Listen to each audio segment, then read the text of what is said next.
from God was he needed to paint 5,000 pictures to get the gospel out to the people. So he would number his pictures. So what we're seeing on the front is a lengthy verse and signed down here by Howard Finster. And we have the date as well. What we also have is the number. He kind of made his goal. It's a combination of media. He worked in oil, but he also used regular house paint. So he tended to use whatever he had available. We can see there's even more information on the reverse. The number is repeated on the back, as well as the date.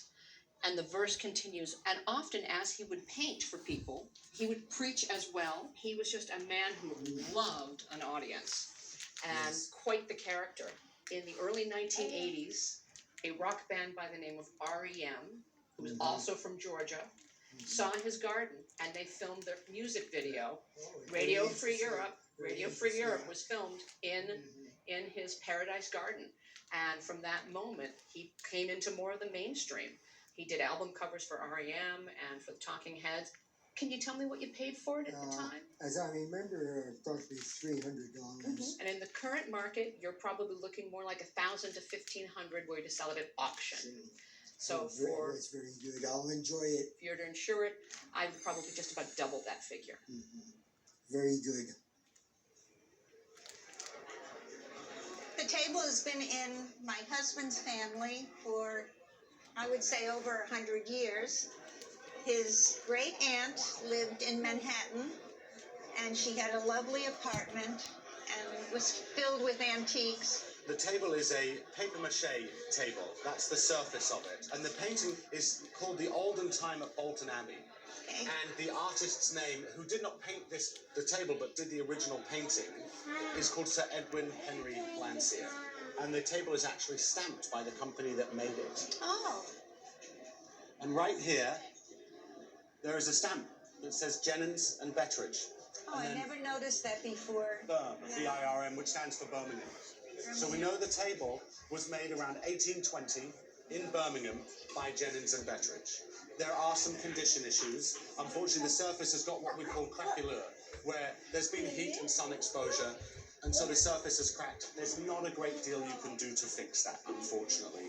And then also around the base, there's some wear and just general love to the table that has happened.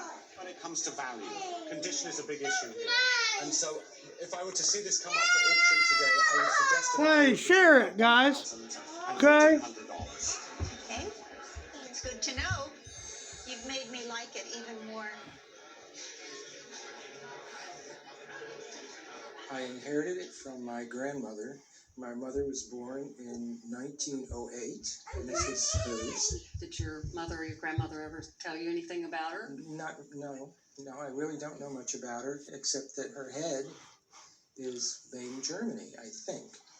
Well, your doll is made in Germany, and she was made by a company called Kamer and Reinhardt. They made the dolls, but the heads were actually made by another German firm called Simon and Habig. And we can see that mark on the back of her head. Kamer and Reinhardt is indicated with a K, a Star of David, and R. And then you'll see Simon and Habig, and then you'll see the mold number. This doll was made about 1912, but she has a little secret for you. She actually was marketed as Philip. Philip. So somewhere in the 1950s, somebody decided this little boy, Philip, No kidding. needed to be a little girl.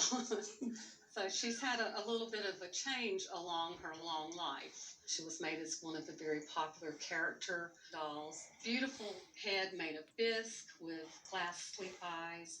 And the other wonderful thing about your doll is that it has a toddler body.